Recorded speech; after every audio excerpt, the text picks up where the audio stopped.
Yes. Then let us hold the Vice President accountable. Kailangang masagot ng Vice Presidente. Speaker, mga kasama, simplihan lang po natin. Meron bang sapat na batayan ang mga aligasyong ipinupukol sa Vice Presidente? Meron. Is the process to determine probable cause polluted, politically motivated, or questionable? Yes. Pero sa gitna ng mga agam-agam sa kredibilidad ng naging proseso, nananatili pa rin bang accountable ang Vice Presidente bilang mataas na opisyal ng ating bayan? Yes. Then let us hold the Vice President accountable. Kailangang masagot ng Vice Presidente ang lahat ng mga aligasyong ipinupukol sa kanya. Ang trial ang magbibigay ng oportunidad upang siya'y makapagpaliwanag at hayaang malitis upang malaman ng lahat kung siya ba ay may pananagutan o dapat na mapawalang sala. Ito lang po ang tanging paraan, Mr. Speaker. Sa parehas na dahilan, hindi ligtas ang institusyon at gobyernong ito.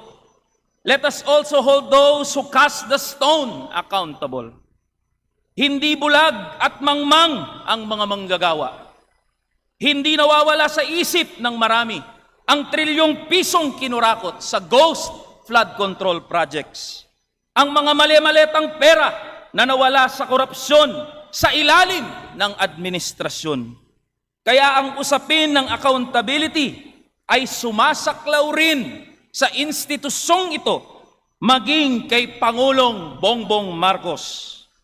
Hindi pwedeng magmalinis ang administrasyon. Malinaw sa isip ng marami, ang magnanakaw ay galit sa kapwa magnanakaw. Kaya't alam din ng marami ang mga pagmamaniobra para lang magtagumpay ang impeachment vote ngayong araw.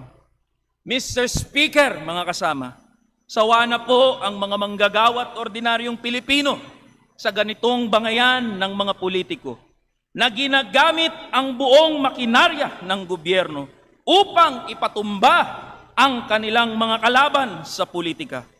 Lumang tugtugin na po ito, Mr. Speaker, mula sa impeachment complaints kay PBBM at ngayon kay Vice President Sara, ang pag-alis kay Supreme Court Justices Corona at Sereno, at ang pagpapakulong sa mga taong tinitignan ng kasalukuyan at mga nagdaang rehimen bilang kalaban. Sa mga manggagawa at ordinaryong Pilipinong nanonood, malinaw ang record ng gobyernong ito. Sa gitna ng krisis sa ekonomiya na pinagdadaanan natin na lubhang nakakaapekto sa buhay ng mga manggagawa at ordinaryong Pilipino, walang kahit isang makabuluhang batas o panukala ang naisabatas tungkol sa mga manggagawa. Ang impeachment complaint laban kay PBBM isinalang dito sa plenaryo. Ang impeachment complaint laban kay VP Sara isinalang dito sa plenaryo. Samantala, ang House Bill number 8081, National Minimum Wage Bill, na magbubuwag ng provincial rate na may suporta na ng 200 mambabatas ay nakatenga pa rin.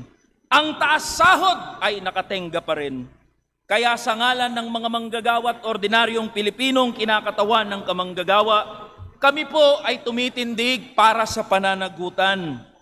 At ang pananagutang ito ay marapat lamang na sumaklaw sa Vice Presidente, sa Pangulo, at sa lahat ng opisyal ng gobyerno. Kakabit ang paninindigang ito, Mr. Speaker, mga kasama. Matapang naming hinahamon ang bulwagang ito.